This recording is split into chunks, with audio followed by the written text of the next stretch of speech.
Hi, my name's William Schaeffer, and I have a new food for thought today: how to play piano. Now, obviously, it takes a lot of work and a long time, but these are some ideas that I've come across over a long period of time and inadvertently and accidentally stumbled across this basic concept.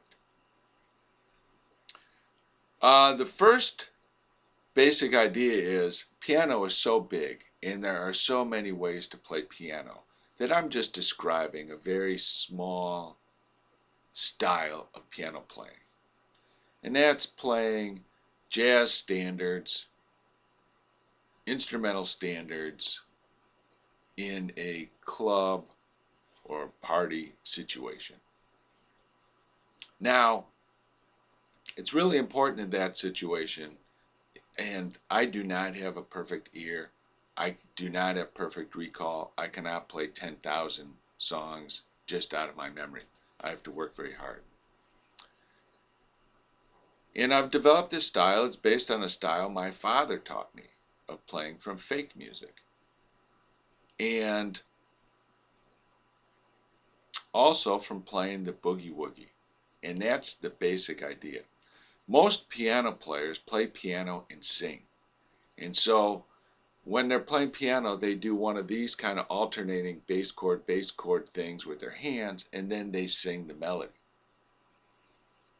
The other thing that most piano players will do is they play classical music notation, where every single note is down and you're following the music paper as you're reading. Now, both of those are great skills, and I don't sing great, and I'm not a great classical piano player, so I developed a different style based on the style my father taught me.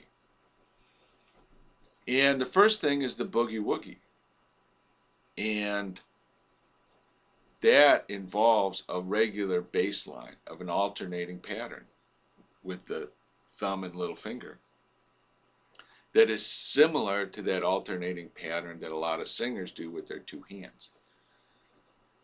So the other thing is reading fake books, where it just has a melody line and chords, and you fill in the chords underneath the melody line.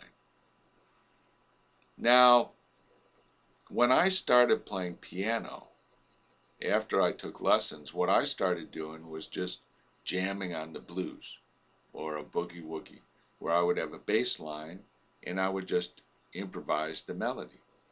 And for some reason, I wasn't particularly interested in being a singer or being the singer-performer. I just wanted to play piano.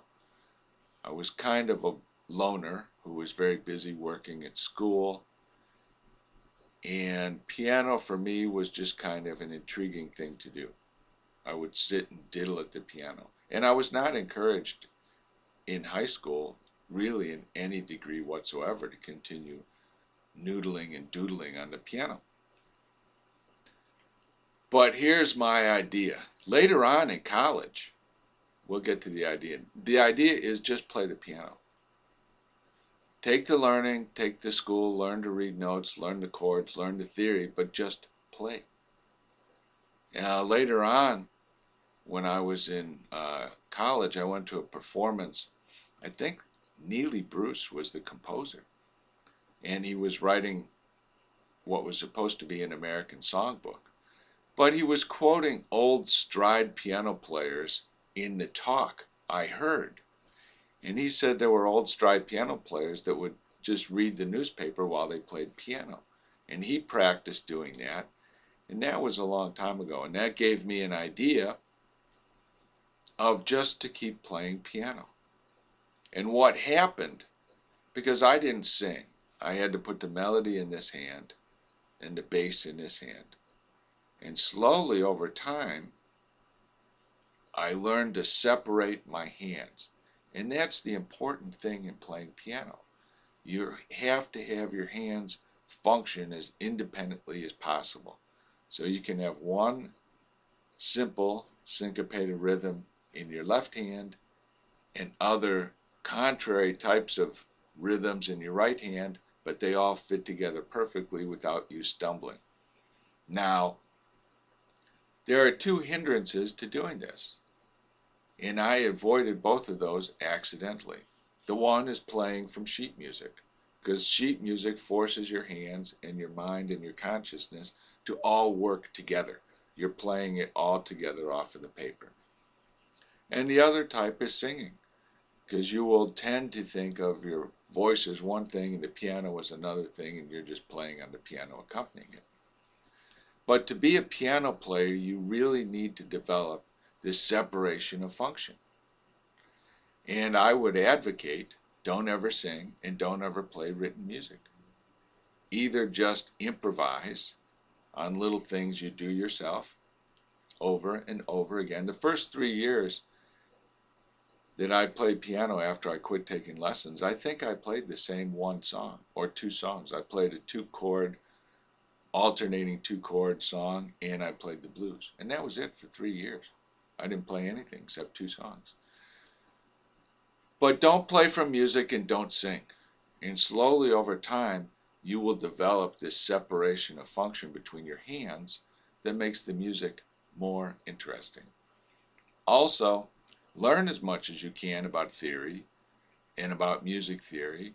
Practice as many different types of music. Listen to a lot of different types of music. Play a lot of different instruments. Learn percussion, learn woodwind, learn a stringed instrument.